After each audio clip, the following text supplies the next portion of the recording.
Buenas tardes, mi amigos. Welcome back to a whole new video here on my YouTube channel. Another beautiful day here in Havana, Cuba. And today, my friends, by the way guys, shout out to all my returning viewers and subscribers. I just want to let you guys know that I really appreciate y'all. And yeah, if you're new here, you know the best way to support me is just to give the video a like and leave a comment on the video, guys. You know, I'd really appreciate that. But in today's video, guys, we're gonna check out some of the most historic monuments here in Havana. All right, and today I'm gonna travel by Coco taxi. So yeah, the first stop would be the Plaza de Revolution, or the Revolution Plaza. And so I'm gonna cross the road here right now and hop in the Coco. Wow, this is a lady. I'll probably work with the lady. Hola, mami. ¿Cuánto Plaza de Revolution? $10. Huh? $10. I can pay in pesos. Sí. Okay, no problem. ¿Cuál es el nombre? Yaila. Yaila. Me, Marco. Marco. Nice. Yeah. So. Where are you from, Marcos? Jamaica. Jamaica. Yeah. Can we do the Plaza de Revolution first? Revolution Square first? Yes. And then the Fabrica de Arte. Okay. Gracias. Alright guys, so off to the Revolution Plaza. See you guys there.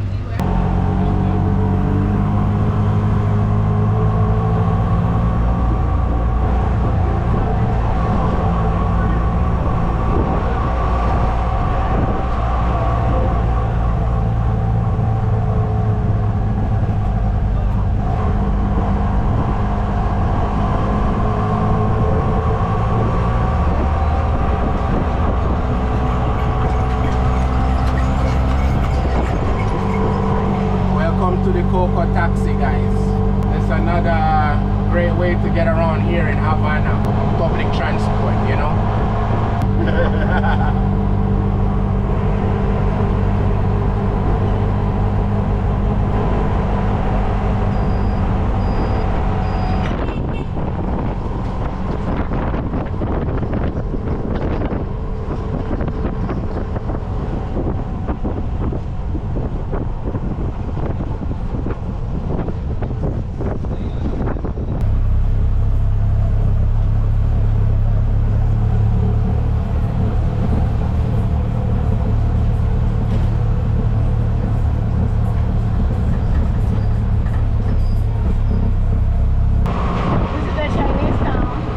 This is Chinatown?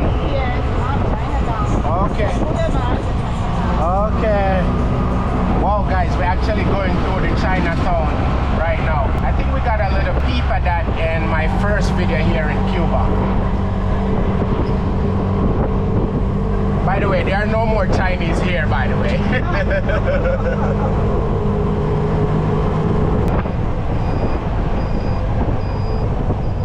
Wow, it's beautiful.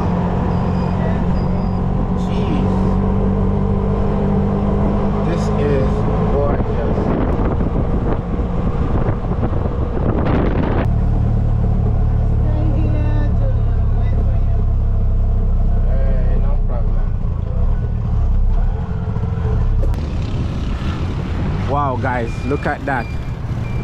So we're here. I think it from Parque Central it took us about 10 minutes to get here. So now I gotta cross the street to get a little bit closer to this monument here, you know. And just so you know, this is a very big part of the Cuban history here, this Revolution Plaza here, or Plaza de Revolution as they call it.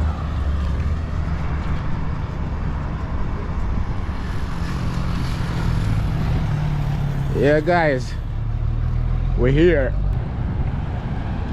Just get across the road here.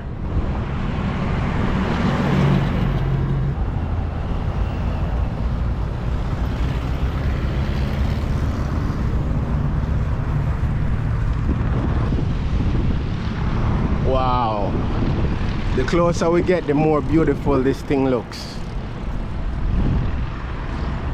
it looks way different from every type of other building here. You can tell this was done by somebody else, you know. But anyways, we're going up the hill here to get a little closer so we can show you guys what's happening. Wow. Hola mi amigo. ¿Cómo estás? Muy bien. Look at that structure, guys. It's very tall too. Wow. I still can't believe I'm here, man. Check this out.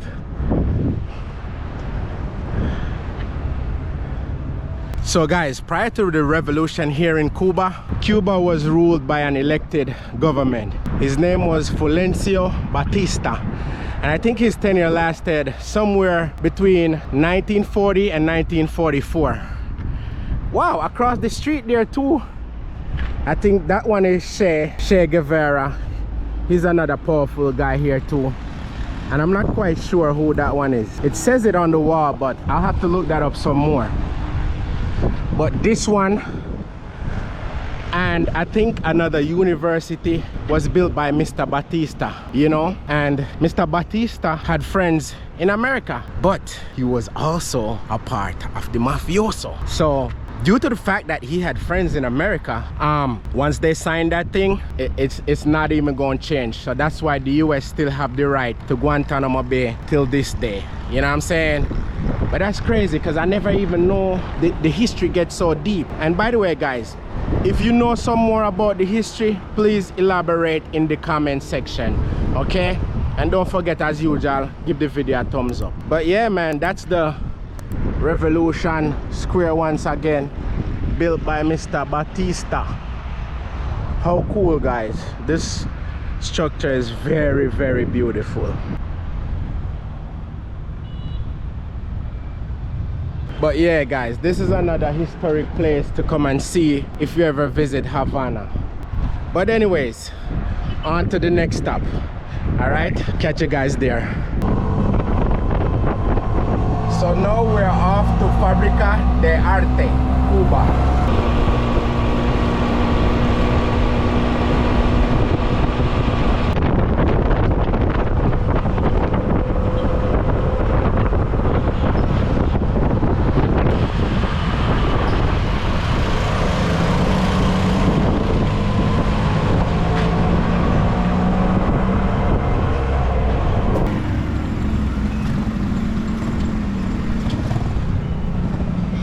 Hola.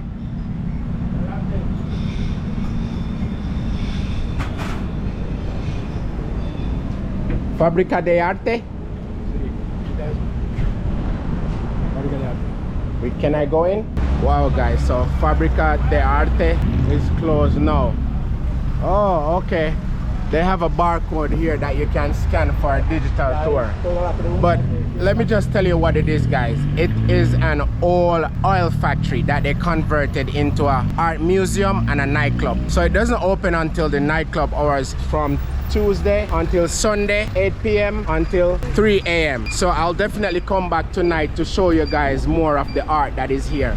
And probably check out the nightlife too. Let's turn this into a historic monuments and nightlife video, because I'm definitely coming back here tonight between 8 and 3 a.m. Okay, guys, so yeah, I don't know what else we're gonna get into today, but like I said, I was just trying to check out some of the most important historic places here, you know. And the Fabrica de Arte is closed now, but we'll definitely come back here tonight. Don't know what else we're gonna get into today, but yeah, the vlog continues. So yeah, guys, the next stop is gonna be the Fidel Castro Museum, because we cannot come here and not go show you something, what's going on with the great Mr. Fidel Castro, you know.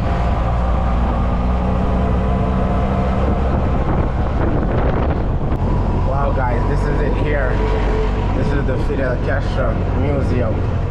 We're just cruising to the entrance to see where we can enter and get in. I think we might have to go around. Oh, this is the entrance here. Okay, okay.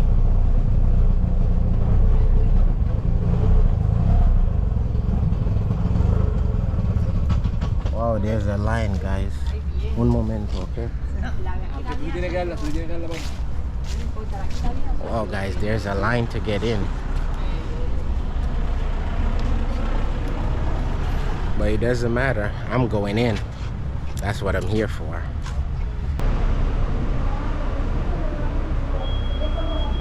Yeah, guys, so we're here. They have one English tour guide. Luckily for me, he just came back from lunch. So the one guy who can speak English will give us a tour here of the Fidel Castro Museum. And they're saying the tour lasts about an hour, a little bit over an hour. So let's see how it goes. I'm glad we got a tour guide though, guys. And my taxi was kind enough to wait for me. So let's do this. All right, guys, welcome to the Fidel Castro Museum. My tour guide today, his name is Gabriel, and he's the one here that speaks English. Thank God. He was on lunch when I got here, but now he's back. So Gabriel, I have a YouTube channel, so I will be making a video too. Okay? Okay.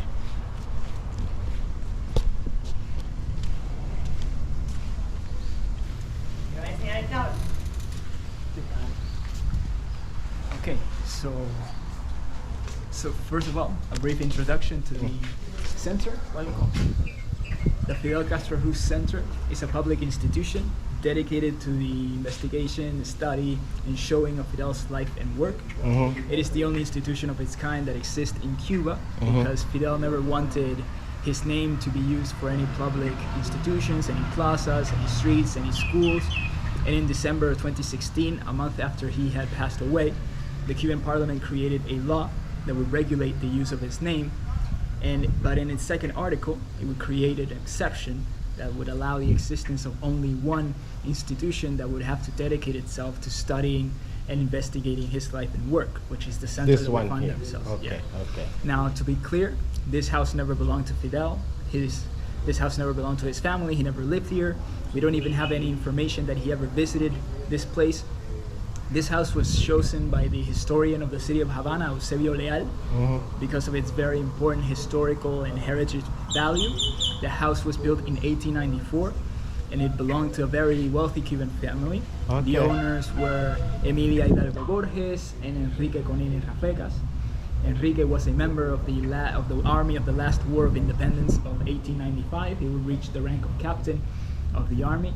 Now, a few years after the triumph of the revolution, the descendants of the family would migrate to another country, and the house would pass through the hands of several state-owned institutions. Right. And as time went by, the house would start to become really deteriorated to a point where the government had decided to demolish the building and use all the terrain for other projects. But the historian of the city of Havana, who had been searching for an ideal place to create the center, seeing that he wanted to preserve this place because of its heritage and historical value, and also because the area was surrounded by several places that Fidel had visited throughout his life, so he had a connection with his life and work. So he chose this place to create the Fidel Castro Ruz Center, which was inaugurated the 25th of November of 2021. 2021. Yeah, Okay, okay. And in this room known as Biran, which takes the name of Fidel's home. This one here? Here, this one here. It is what we show here is the Gas 69 vehicle, that one of the vehicles that existed in each province of Cuba that Fidel would use to travel around the country, checking on different projects or checking on the Cuban people and basically visiting the Cuban provinces. So he would use this type of vehicle here? Yeah, this vehicle here. Wow, and it's 19 how much?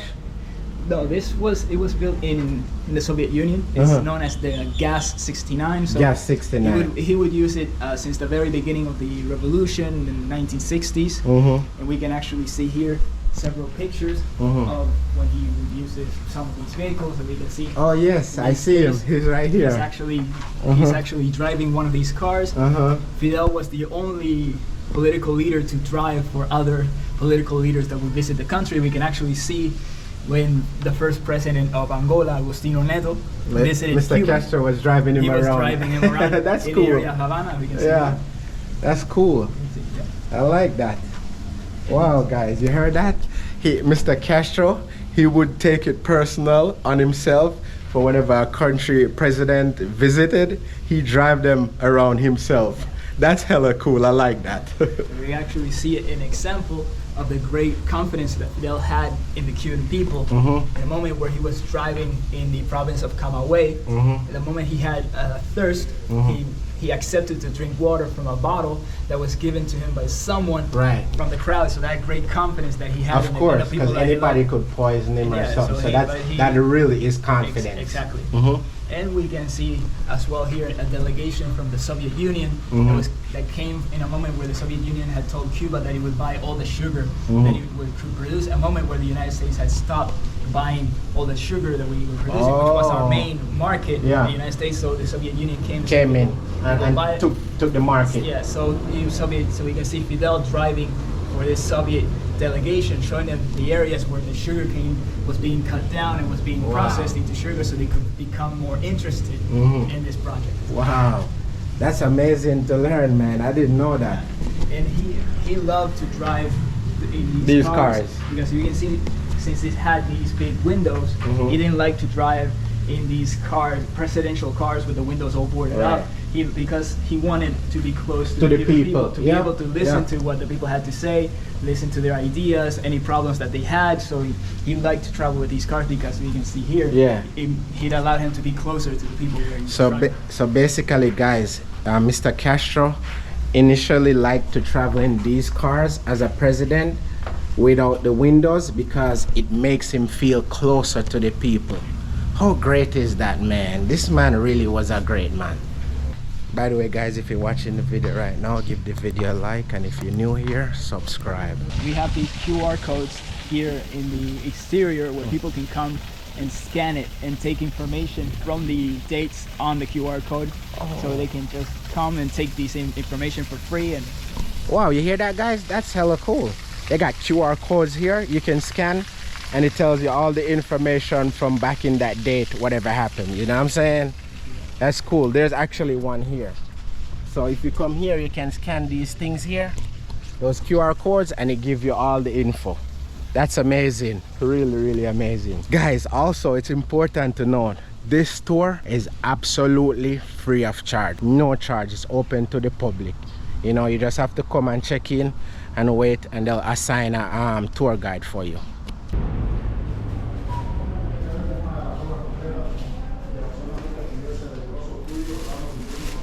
Alright, we just entered the house, guys.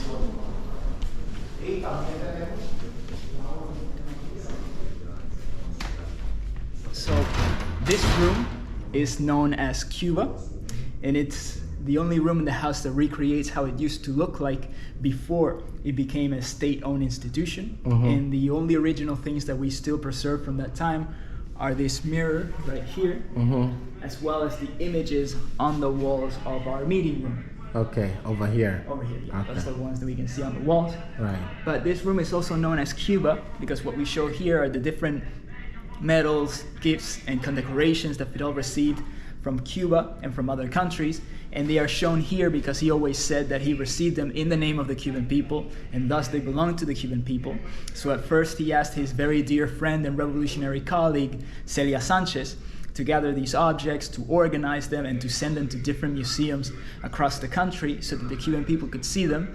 And when Celia passed away, this task was given to the historian of the city of Havana, Eusebio Leal, who was the man who basically led the project to restore this entire house.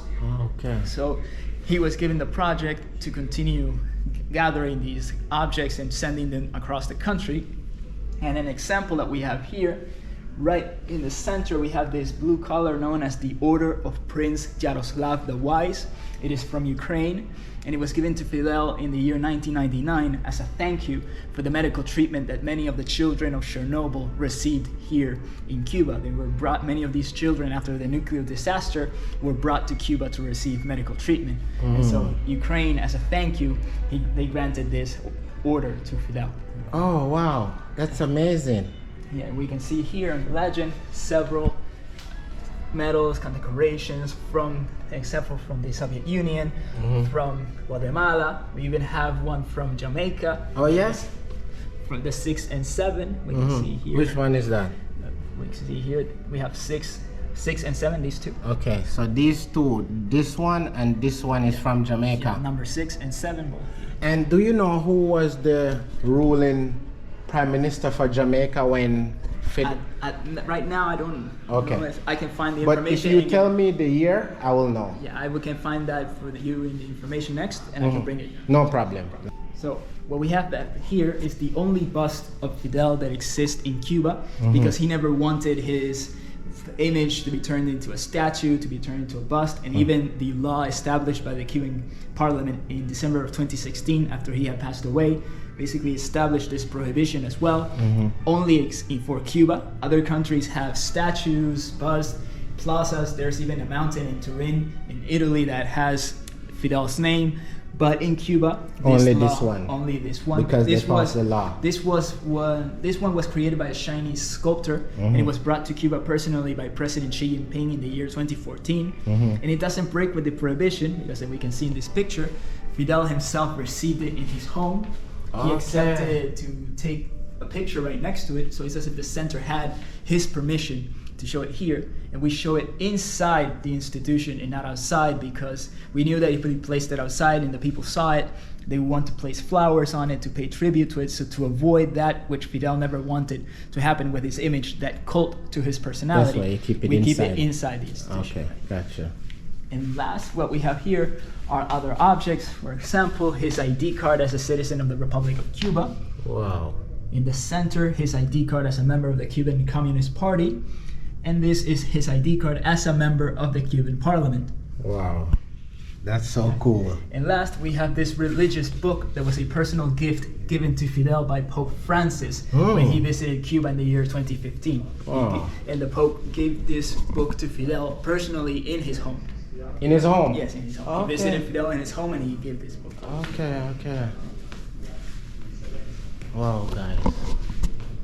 Beautiful.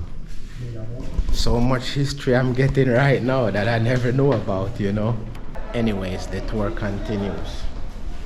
Now, this room is known as Master and Disciple, and it's dedicated to showing the relationship that exists between the ideas of Jose Marti, a national hero, and the ideas of Fidel. If we look at these columns around us, we have on each side a phrase from Jose Marti, and on the other a phrase from Fidel about different subjects like the unity, the people, culture, work. If we use this column as an example, here we have the phrase from Jose Marti that says that to be cultured is the only way to be free. And on the other side we have the phrase from Fidel that says that without culture there is no freedom possible. Now this might look like as if Fidel had copied Jose Marti, but as he always said, he saw himself as a great student of Jose Marti and saw his teachings and his writings and his political and revolutionary struggle as a path to follow throughout his own revolutionary struggle, which is an example we can see here. This is a volume of the complete works of Jose Marti that belonged to Fidel when he was imprisoned in the political prison after the assault on the Moncada garrison during the Batista dictatorship. You can see him as a passionate reader had the custom of underlining words, underlining ideas written by Jose Marti that he wanted to study further. Down here, we have the Order of Jose Marti, which is the maximum distinction that our country gives to people from other countries and from Cuba, those who have had an impact in world peace, science, education, sports, culture. 13 Cubans have received it. Over 130 people from other countries have received it as well. Wow. Can I tell you something? Did you know that I think way back in the day, I think our Prime Minister was Manley. Him and Castro was good. Somehow between him and Mr. Jose Marti, they built a Jose Marti school in Jamaica too. I don't know if you know about that. To this day, we still have Jose Marti High School in Jamaica.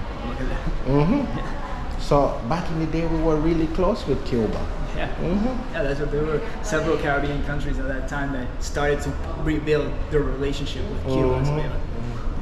Okay. And we can actually see on this digital artwork that an image that shows Jose Marti transforming into Fidel and Fidel transforming into Jose Marti, showing that relationship between their ideas. And you can see how it starts to change from Jose Marti to Fidel.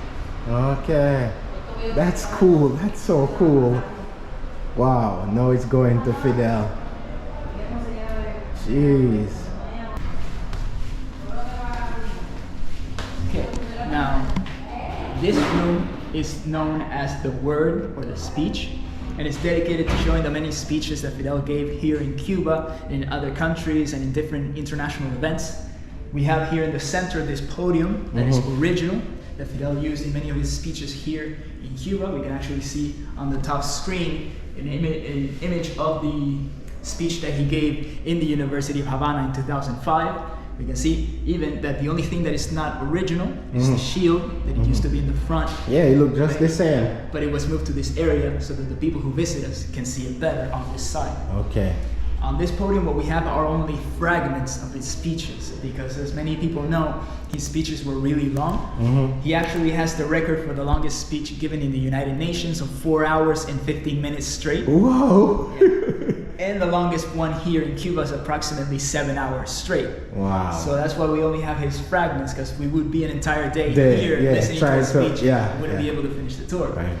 So the fragment we're going to show you is a fragment of the speech that he gave in Rio de Janeiro in 1992. Rio de Janeiro, Brazil? Brazil, in the World Climate Change Summit organized by the United Nations, where basically Fidel warns the political leaders that are present that if we didn't stop destroying our natural habitat, then humanity could become extinct. So let me show you. Which is what's happening now. Yeah, so I'm going to show you the fragment, and then I'm going to give you a brief translation.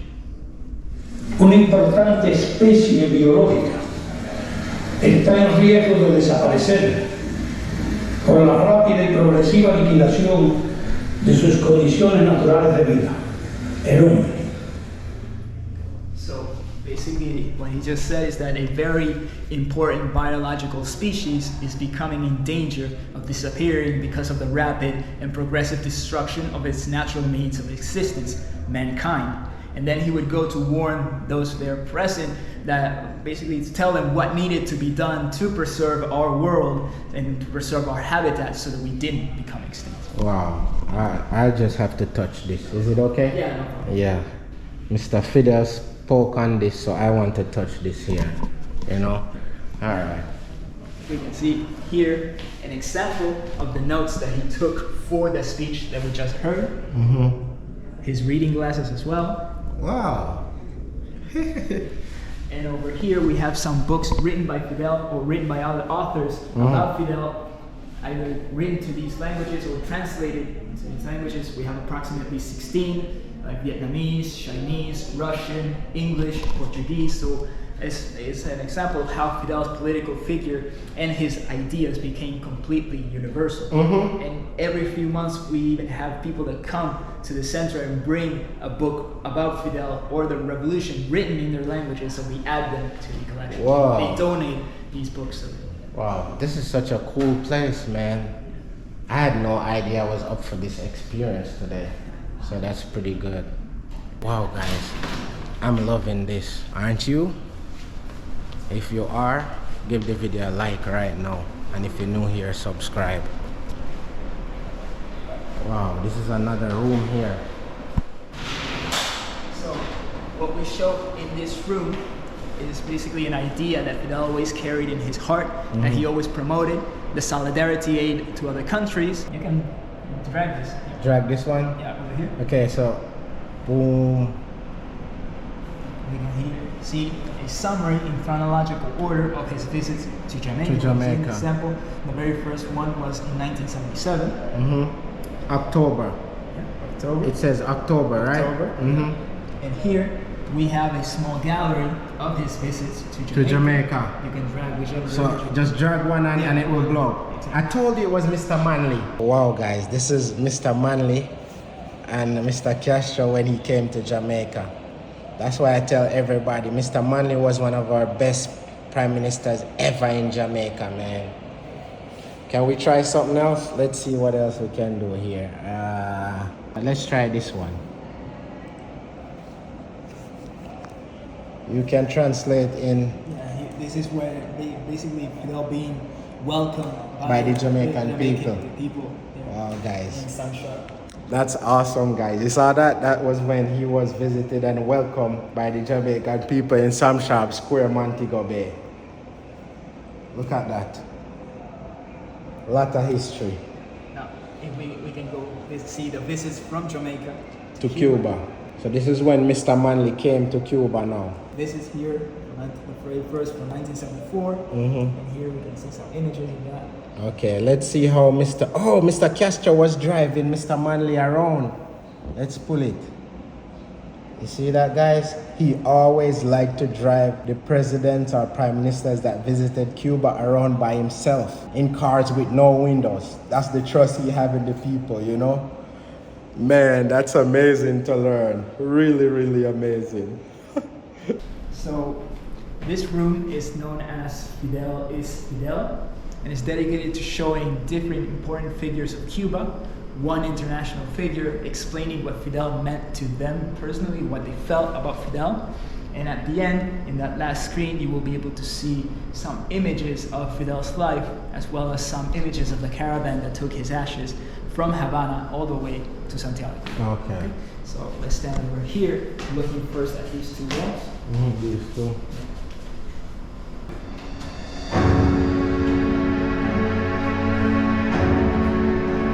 Yo definiría a nuestro Fidel como un ser especial, como un ser muy especial, como un maestro y al mismo tiempo como una montaña que por su gran altura se divisa desde cualquier lugar del mundo.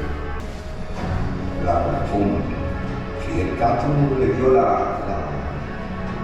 la dignidad al negro, a la mujer y al niño. Y te voy a decir más, para mí Fidel es el hombre más grande de este siglo que pronto terminará. Fidel puede ser como un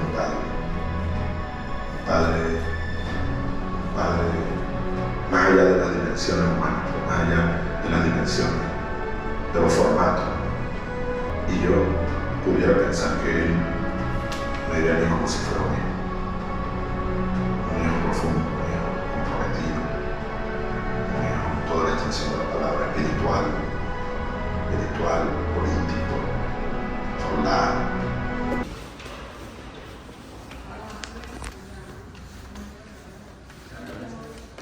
So this room we are in now is known as Fidel Through Time, and is dedicated to showing through these interactive screens, these images that surround us, and these clothings, his 90 years of life divided in 4 time periods. This first time period goes from 1926, the year that he was born, to 1950, the year that he graduated from the University of Havana.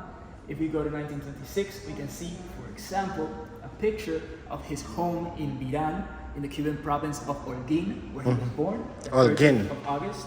That's where he was born, in the province of Holguin, here in Cuba. Here in Cuba. If we continue, we can see a picture of his grandmother from his father's side, Antonia, from Spain. We can see his grandmother from his mother's side, Dominga, from Cuba. Wow. And here we have his parents, Angel Castro and Lina Ruz. We continue forward. We can see Fidel, 1 year, 8 months old. Look at him. And here we have Fidel, 3 years old. Wow. Now, if we go to 1945, we have the moment where he enters the University of Havana to study law. Here you can see his registry, and different assignments that he wanted to study. And if we move forward, we can actually see Fidel now 20 years old. Wow, that's in 1945. In 1950, we have the moment where he graduates from the University of Havana. And here, you can see him in the center with other colleagues from the university. And here is his degree as a doctor in law from the University of Havana. Okay. Now, if we continue to the second period, we have his iconic military attire that he would wear in the war in the Sierra Maestra, and then for many years after the triumph of the revolution. And in this second period of his life, we have his revolutionary struggle against Batista's dictatorship. We have, for example, some images of 1953, where the most important event being the 26th of July assault on the Moncada garrison. The intention was to assault the garrison by surprise, take the weapons inside, and give it to the people of the city of Santiago de Cuba, so there would be an uprising against Batista, but they lost the element of surprise, and the assault failed. So they would be sentenced to, those who survived would be sentenced to 15 years in prison, but they would only spend 2 years because once the people of Cuba learned of the atrocities committed against many of these young men who had been captured, many of them were killed and made to look as if they had died in battle when they were actually executed after they had been captured. So the people started to pressure Batista. Yeah, because no one is gonna like that. Exactly. Yeah. So Batista, trying to calm the situation down, he accepted to grant them amnesty. So after they were released, Fidel's family, still knowing that his life was still in danger because Batista saw him as a threat, they suggested that he leave the country. So he would travel to Mexico in exile, where he would meet Che Guevara, where he would start to gather supplies, allies, and he would start to create a united front against Batista between the different revolutionary movements against Batista. There's where he would organize the Gran Mayat expedition, where the 82 members would come to Cuba to restart the war against Batista's dictatorship from 1957 to 1958. And you can see some images of the guerrilla army in the Sierra Maestra until the triumph of the revolution, January 1st, 1959. Wow. Now, once the revolution triumphed, in this period, if we continue on to these screens, we can actually see the path taken by the Victory Caravan once it left Santiago de Cuba January 1st to travel all the way to Havana, where they would reach the capital of the country the 8th of January, as we can see on these images here. And there we can see each of the cities and towns that the caravan visited. We can see images of the Cuban people receiving Fidel and the rebel army, as well as Fidel addressing the Cuban people. Right. Okay. Now, in this third period of his life, we have the young revolution in power.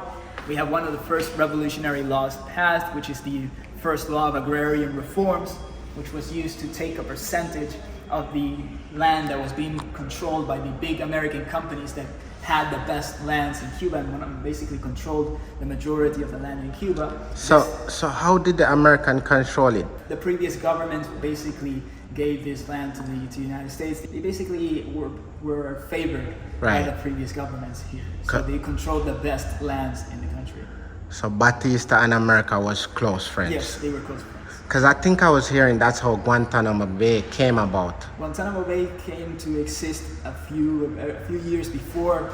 It was a law that was added by the United States government to the Constitution in Cuba that basically gave them permission to basically rent land in Cuba to create military bases in Cuba. They only created one, but they basically, at the beginning of, after the independence of Cuba, they basically had this almost, basically nobody could tell them no when they wanted to create these types of bases. They basically had permission to come to Cuba and choose the lands that they wanted to create these military bases. And it was the government at the time who gave them permission. Yes, and was that under Batista too? No.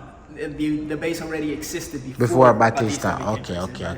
Batista basically became the strong man for the United States to basically do protect more their interests in the country. Okay, gotcha. So with the agrarian reforms, we can actually see in 1960 some images of some of these farmers that were favored by the agrarian reforms. Before 1959, these farmers were starving, didn't have land of their own to provide for their family.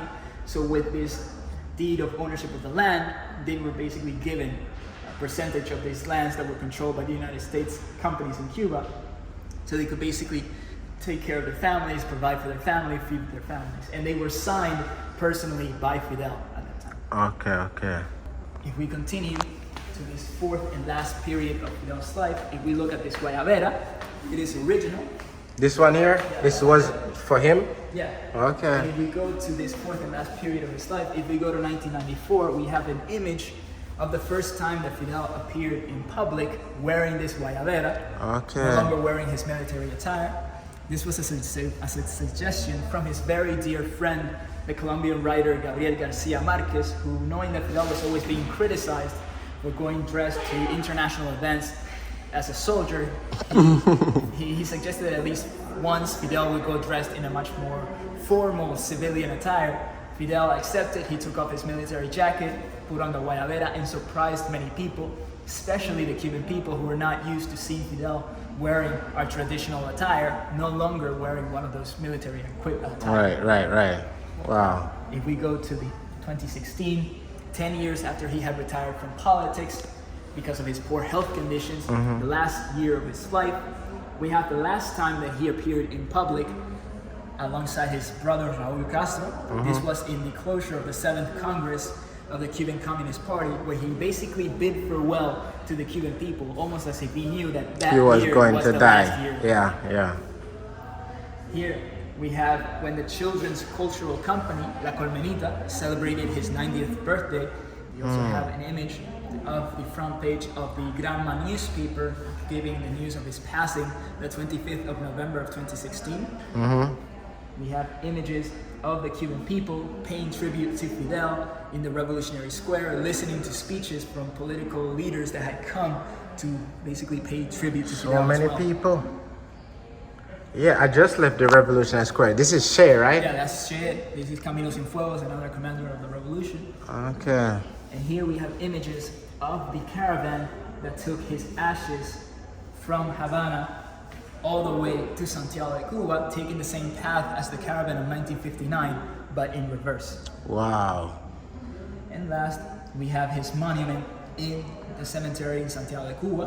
Never wanted anything big, anything majestic, so they brought this stone down from the Sierra Maestra where he had fought against Batista's dictatorship to put his ashes inside, and they placed his monument right next to the monument of Jose Marti, his great teacher and his inspiration. Right. Wow.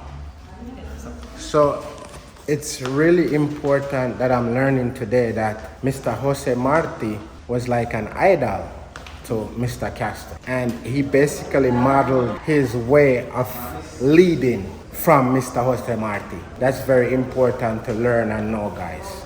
Pretty cool. So this last room is known as Fidel is a whole country, because what we show here are the 6 problems that he identified in his Moncada program, born from his self-defense allegation, History Will Absolve Me, where during the trial against the man who had assaulted the Moncada garrison, Fidel, as a lawyer in his self-defense, he launched an accusation against Batista and the previous government for not having the interest nor the political will to solve these problems that existed in Cuba before the triumph of the revolution. So we have the problem with healthcare, the problem with education, the problem with unemployment, housing, the industry, and the land.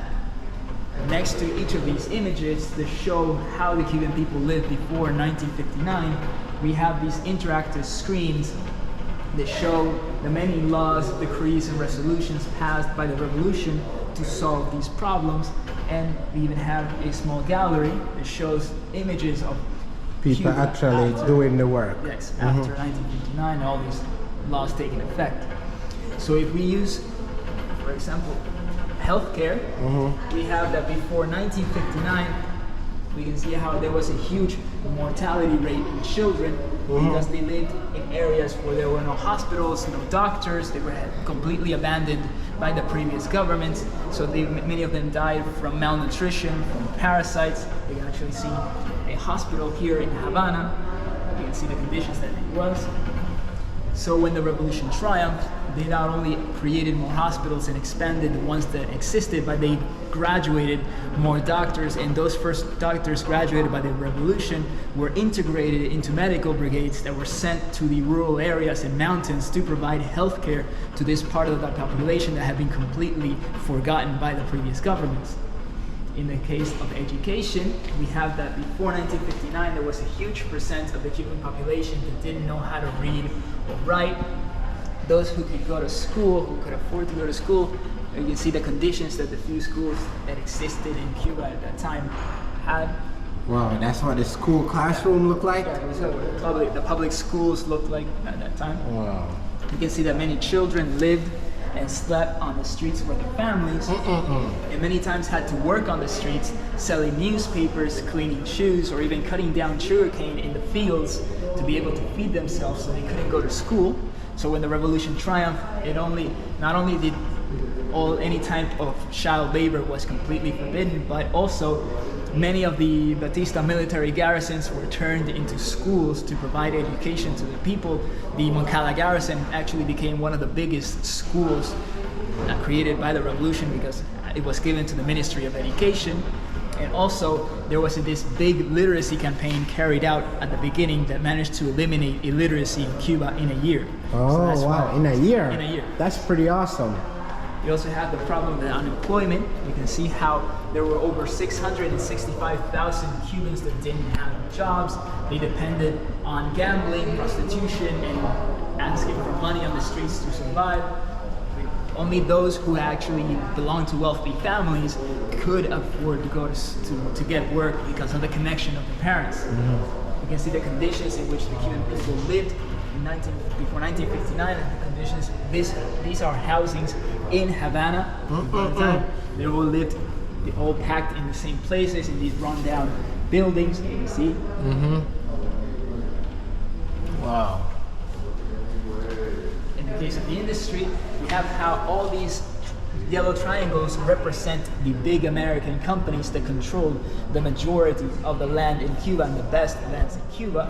And you can even see the conditions in which the workers lived at that time. These were the housings created by the American United Fruit Company for the workers to live in. No, that ain't a house. Exactly. That's not a house. And last, we have the conditions of the farmers in Cuba, how they all lived. See, they were the part of the population that were completely abandoned by the governments before 1959. You see the housings, and here we can actually see them carrying the sick, because in the areas where they lived, as I had mentioned before, in the problem with healthcare, there were no hospitals, there were no doctors, so they actually had to carry the sick for miles to reach the nearest hospital. Oh, isn't that crazy, guys?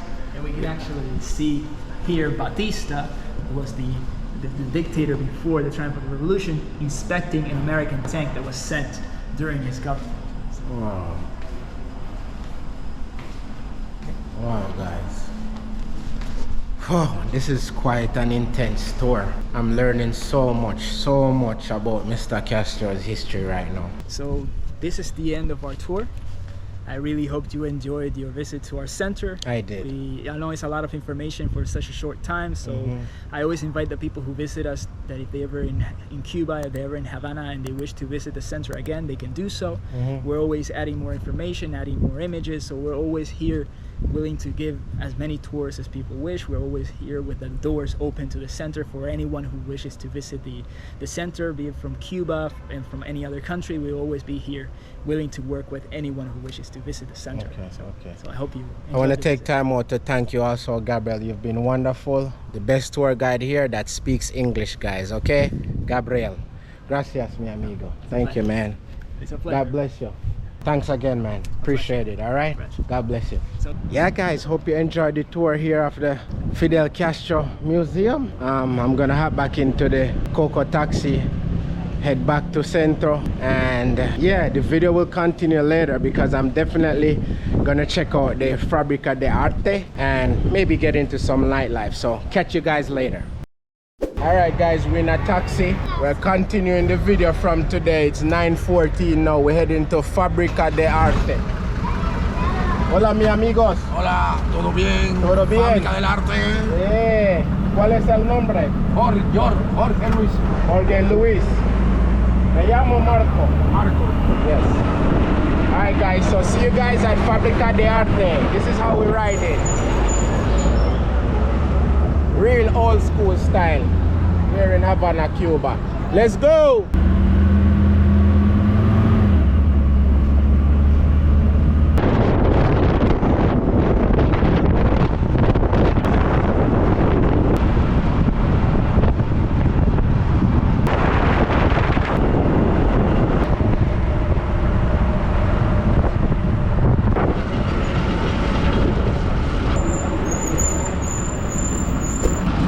Yeah, guys.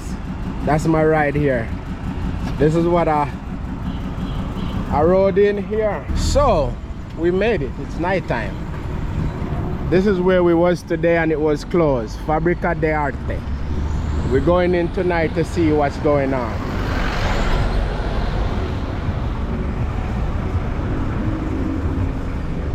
Okay, oh, they have a line here. Here. Oh, seems like it's gonna be good nightlife, guys. That's crazy. I really just wanted to film this place as a monument. Turns out to be that plus really good local nightclub. So we're heading in now.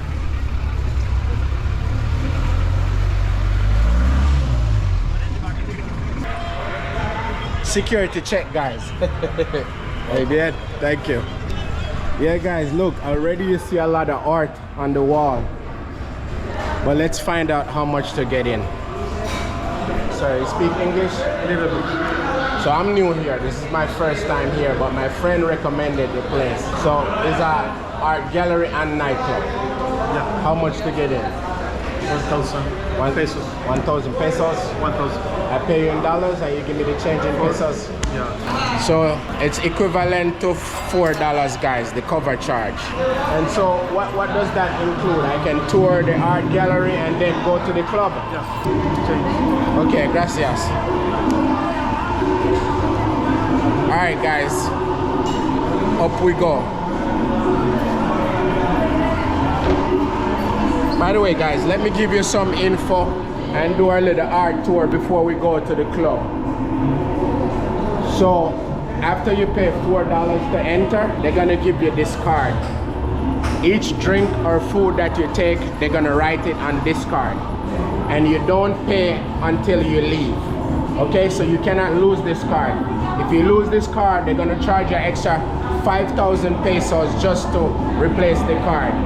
All right, welcome to Fabrica de Arte, guys. Initially, this was a cooking oil factory, but nowadays they turned it into an art gallery and a nightclub. So let's continue, guys. The art is amazing, though. So much to see in here, guys. Art everywhere. Guys, I already can tell you can feel the energy. This is probably gonna be one of the best spots for nightlife here, you know? So you get 2 in 1, a very historic art museum and nightlife.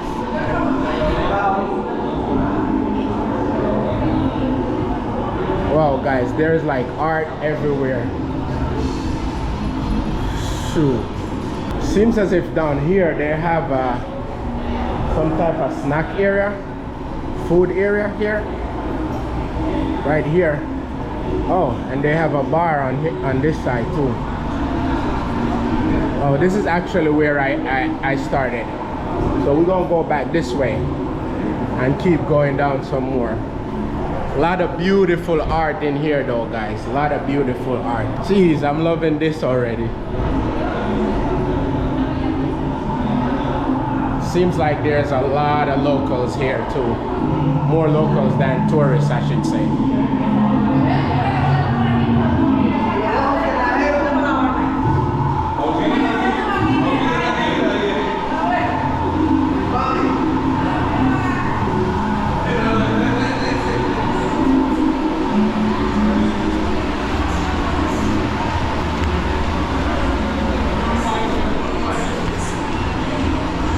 This seems like one of the nightclub areas, guys. It's kind of empty right now, but you can tell this is a party room. Nice bar over here. We'll come back there a little later because it's kind of early. It's like I arrived at 9:30. So this is the ground level. I'm gonna go to the top floor to see what's going on up there. Let's go upstairs now, guys. Wow, what are these? Kelvin Lopez. Oh. He's a good artist. Wow, this is really cool, guys. Really cool. Very cool art museum. And like I said, it's a little bit early, so the disco is not gonna be packed as yet, but we're still looking. We still look at the line, guys. You can tell it's gonna be packed tonight.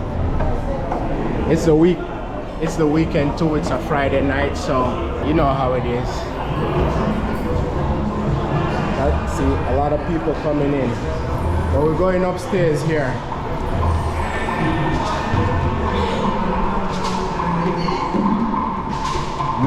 stunning artwork, guys. Enrique Rothenberg, Men in Color.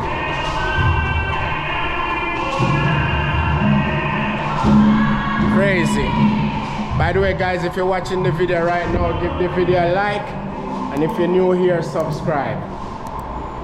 Crazy, crazy artwork. Once again, shout out Keenan Lambert from YouTube. I'll drop his YouTube info in the description. He's the one that recommended this place.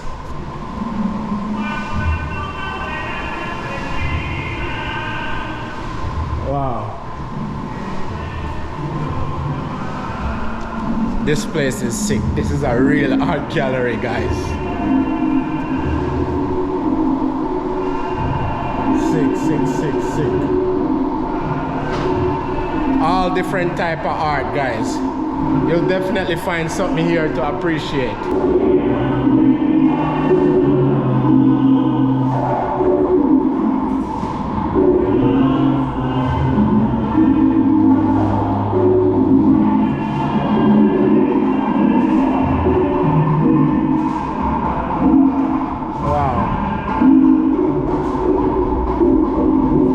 Seems as if we have a little store in here. You can buy some paintings.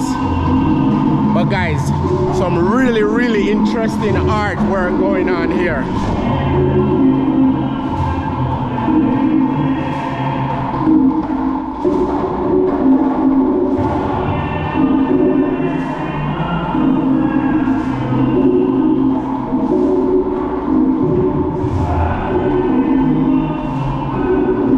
Guys, this place is so huge.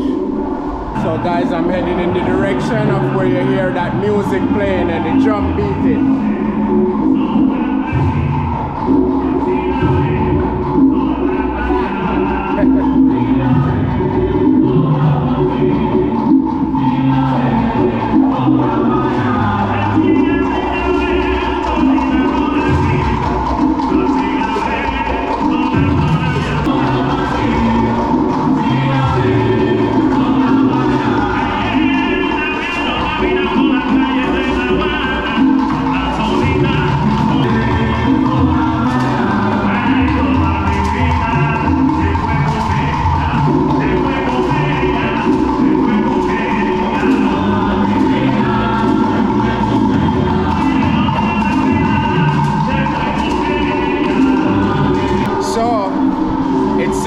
Just before the club gets packed or the disco gets packed, they have like a traditional folk dance thing going on before the disco.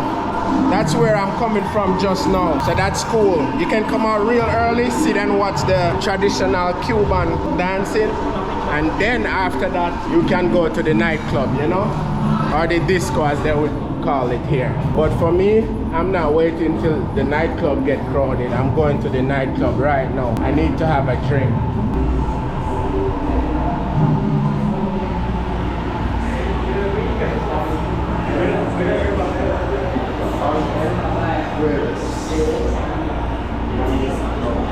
Yeah, guys, and they down here have air condition too. In the disco area, it has air condition. There's a little room in here. Let's see what's going on in here.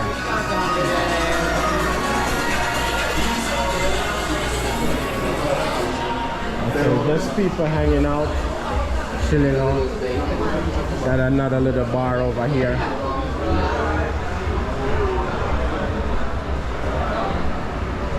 Well, guys, this place is huge and cultural and filled with art. Somehow I ended up back on the other side, somewhere on the outside.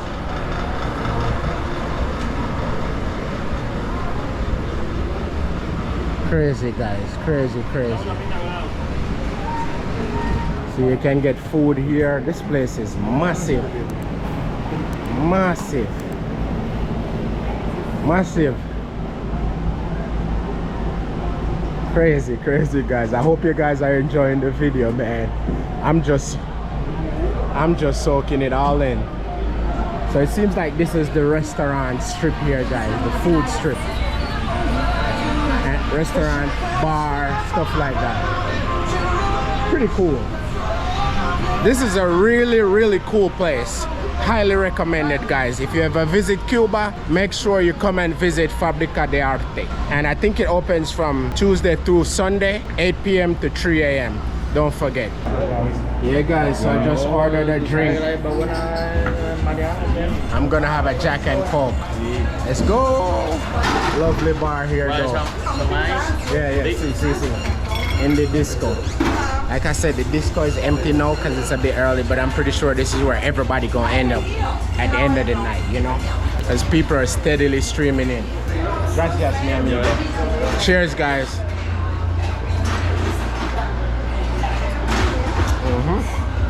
So I'm gonna hang out here because this is the only place with the aircon and I'm super hot, and we'll just wait until it gets packed in here and the music gets live, you know? Yeah, so this drink, a Jack and Coke, was like $6.50. Not bad. Average drink price, you know? Pretty cool. So guys, I got here at like 9:30 and right now it's like 2 hours later. It's like 11:30, and remember how empty the disco area was? Check it out right now. It's packed. They have a live band playing, by the way. Well, there's a lot more people here.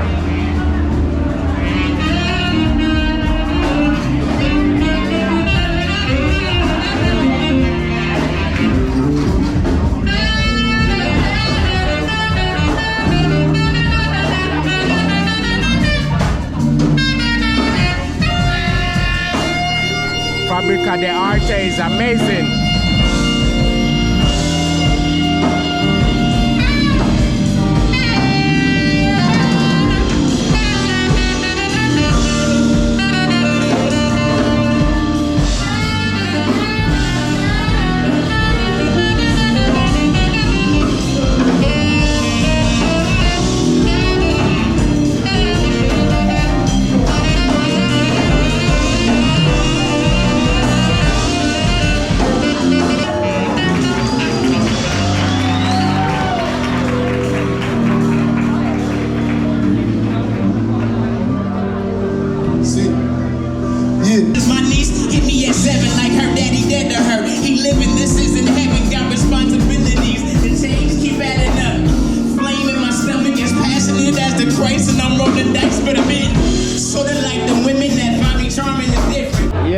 The disco get live music, live band. But remember how they told me when I was coming in at the entrance that this card here is where you pay, but after 1, 2, 3 drinks I think they block it because I think that's the limit. So 3 drinks limit, and even if you're not ready to leave, you have to pay for the 3 drinks. I don't know if they're gonna give me a new card or what, but once you reach 3 drinks, they're gonna cut you off. All right, so I'm gonna pay now and then go back in the club. But yeah, guys, once you reach the 3 drink limit and they cut you off, you're gonna have to pay, and then they'll give you a new card with blank pages so you can start again. All right, don't forget. So we're going back in the club. It's live music now though, not like DJs, but it's still a great vibe, guys. How are you?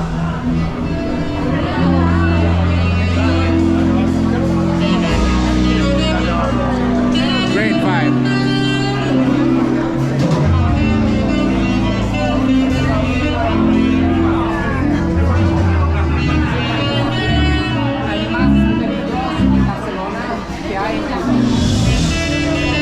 By the way, if you're watching the video right now, guys, give the video a like, and if you're new here, subscribe. You know, the GoPro doesn't really do good in this type of lighting.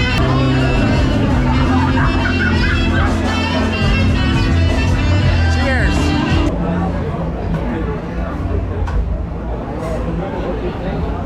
Hola.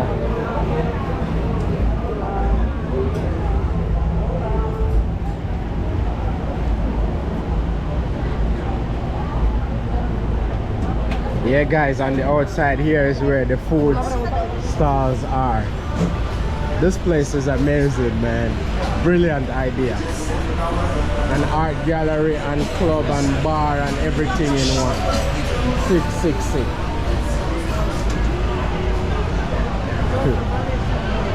My camera is loving this. Wow, guys, I just came outside to take a break and I ran into, what's your name again? Luca, artista, She's from Italy and this is what she does. She's a dancer. Strange dancer. Wow. Ah, brava, molto brava. So yeah, what's your name again? Alessia. Alessia. Alessia is a dancer from Italy, guys. You speak English? Yeah, man. You're Yeah. speaking in English. Where are you from? I'm from Jamaica. Ah, Jamaica. Yeah, but I live in America. Kingston. No, Kingston. Negril. I'm from Negril. Negril. Yeah. Ah, è stato in Negril. You went to Negril? Negril è stato in Negril. When? 25 anni 20 something io years. venivo da Florida, da Miami, ho volato su Negril, proprio a Negril. Oh, so you fly from Italy to Miami and then to Da Negril. Miami, poi da Negril. Did you Da Negril I go in Miami e poi in Italy. How did you like Jamaica? Jamaica very good. Yeah. The food was good? Sì, good. The fish is very good. Very good. The fish cucinato in the seaside. Oh, fresh grilled fish. Very good. Mwah, Very best, the best. Però in Jamaica sa in spagnolo. Marijuana, troppa marijuana. It's the best in the world. Io non fumo marijuana. Best in the world. Yeah, the best in the world. You can look it up. Italiani, I don't smoke. You don't? You are missing out. I don't smoke. I'm a party person. Okay, that's okay. Luca. Wow, that's beautiful. Let's go back in the club.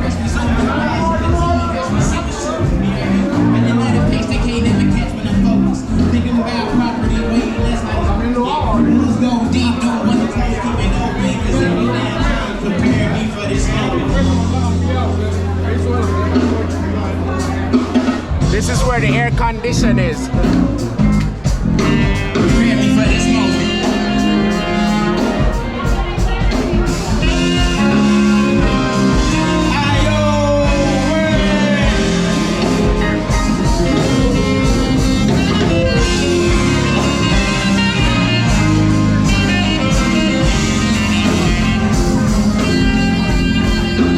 Wow, guys, that was truly an epic experience. Honestly, guys, nightlife wise, I don't think you have to go anywhere else but Fabrica de Arte. Amazing. As you can see earlier in the video, the club disco area was a little bit empty, but by like about 11:30 it got super packed. And I would say it's more of a live music venue, more of a disco, because all they had was live music. It's not like a DJ was playing, but it was still super fun. Everybody was having a good time. It was amazing, guys. But I'm gonna check out now because it's like 12:30, and yeah, I'm checking out, man. But it was amazing. But yeah, it's more of a live music venue, not a club. But you're still going, no guys, I'm lying. This is the club area here.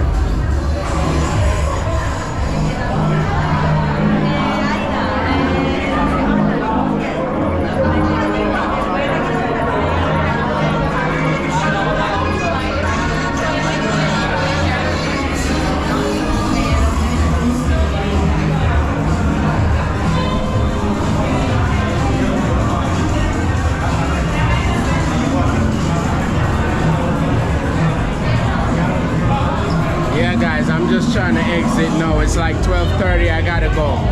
But it was truly an epic experience. Highly recommended, man. Highly recommended. Yeah, guys, we're out. Fabrica de Arte. Muy bien. Very good nightlife, guys. And it's like a very unique experience because it's more like a artistic vibe, you know? Lots of terrific art. And then everybody was jamming and still having a good time. So it was amazing, man.